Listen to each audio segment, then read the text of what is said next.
Bhojpuri film industry के सबसे विवादित राइटर जिन्होंने चाची तोहर बाची जैसे गाने को, जो कि बहुत ज़्यादा विवादित गाना था, उसको लिखा था और उससे अपनी पहचान बनाई थी, इनको लोग कोठा पुत्र बोलते हैं। उस अखिलेश कश्यप ने एक इंटरव्यू दिया है जो सोशल मीडिया पे खूब वायरल हो रहा है। पवन भैया से जो अब देवी गीत हो चाहे सावन हो, उनसे एक उम्मीद रहती है पब्लिक को, और मुझे नहीं लगता है कि इस पब्लिक की उम्मीद पे वो खरे उतर पा रहे हैं अभी कुछ दिन से। जो जैसे गाने आ रहे हैं, ऐसा गाना नहीं सुना। साफ तौर पे इनका ये कहना है पहले जो पवन सिंह थे ना वो बहुत अच्छे थे, अब खत्म है। अब देखिए, सुनने में तो बड़ा आसान लग रहा होगा, लेकिन इस चीज का इस्तेमाल किया जाता है राजनीतिक में बहुत ज्यादा सामने वाले को कमजोर करने के लिए।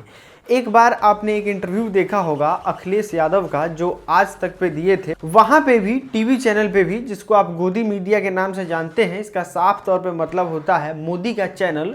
उसी चैनल पे जाके अखिलेश यादव ने इस स्ट्रेटजी का इस्तेमाल किया था जिसमें कुछ वो ऐसा कहे थे। क्योंकि आप देश के सबसे ईमानदार पत्रकारों में आते हैं।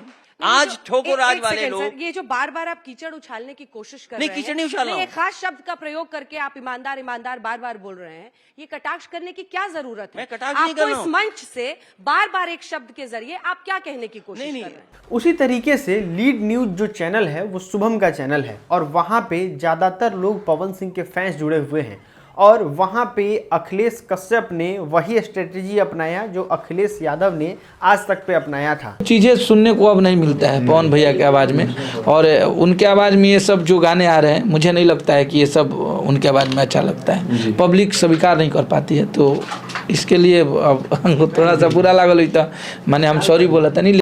क्योंकि आप देश के सबसे ईमानदार पत्रकारों में आते हैं। देख रहा है विनोद, अंग्रेजी बोल बोल के कैसे बात को घुमाया जाता है। अब हमको नहीं पता कि अखिलेश कश्यप जानबूझ के बोले थे या फिर अनजाने बोले थे, लेकिन एक तरीका गाना पसंद आने का ये भी है कि एक गाने को आप 2-3 बार सुनिएगा ना, तब जाके वो पसंद आएगा, पहली बार में वो अच्छा ही नहीं लगेगा। अब जब एक बार आपके मन में बैठ गया कि नहीं पवन सिंह में वो वाली बात नहीं है, तो फिर आप इस गाने को लगातार सुनेंगे ही नहीं, 1-2-3 बार सुनेंगे ही नहीं, और फिर आप पवन सिंह के बहुत अच्छे गाने को भी इग्नोर कर देंगे एक बहुत ही अच्छे फैन होने के साथ साथ। और अखिलेश कश्यप भी यही चाहते थे। तो एक वर्ड के पीछे, एक लाइन के पीछे कितना कुछ छुपा होता है, ये आम आदमी को समझ पाना थोड़ा मुश्किल होता है, क्योंकि साधारण ऑडियंस जो है वो सिर्फ बात को सुनते हैं, थोड़ा सा एनालिसिस करते हैं और वहां से निकल जाते हैं, लेकिन उसके पीछे की माइंडसेट क्या होती है वो आपने अभी देखा दोस्तों। लेकिन एक सवाल तो हमारे और आपके मन में उठता होगा कि क्या वाकई सच में ये गाना अलग है, पवन सिंह पहले जैसा नहीं गा रहे हैं, या फिर ये गाना अच्छा नहीं है?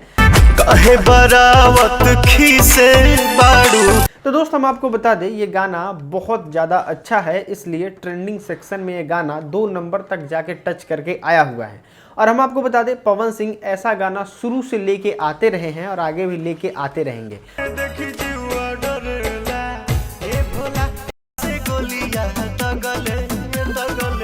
पवन सिंह का बेसिकली हर एक टेस्ट के ऊपर गाना होता है, जैसे एक मस्ती वाला गाना होगा, एक भक्ति में डूब जाने वाला गाना होगा, तो एक थोड़ा मजाकिया गाना होगा, और इस तरीके से 3-4 गाना रिलीज करते हैं पवन सिंह किसी भी एक ओकेजन पे, चाहे वो नवमी का पूजा हो या फिर सावन हो या फिर कोई भी ऐसा पर्व त्यौहार हो। पवन सिंह 3 से 4 गाना रिलीज करते हैं और चालू अलग अलग मूड पे गाना होता है। तो इसमें ये समझने की बिल्कुल भी भूल ना करें या फिर ऐसा ना कहें कि हाँ पवन सिंह में वो बात नहीं है। पवन सिंह जो काम शुरू से करते आ रहे हैं वो काम अभी भी कर रहे हैं।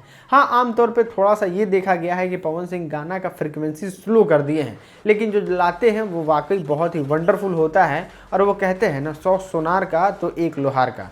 अब थोड़ा ये भी देखना जरूरी है कि चलिए पवन सिंह में वो वाली बात नहीं रही, लेकिन जिसके लिए दिन रात आप गाना लिखते हैं, जिसकी तारीफ करते हैं और जिसके साथ साथ घूमते हैं, उसमें ऐसी कौन सी बात है वो भी तो जरा देखना जरूरी है ना। इस गाने को सुनिएगा ना तो भक्ति के रस में सराबोर हो जाइएगा। सावना में खाई लहनी लाहो सुन पिया जमारे गोए गो।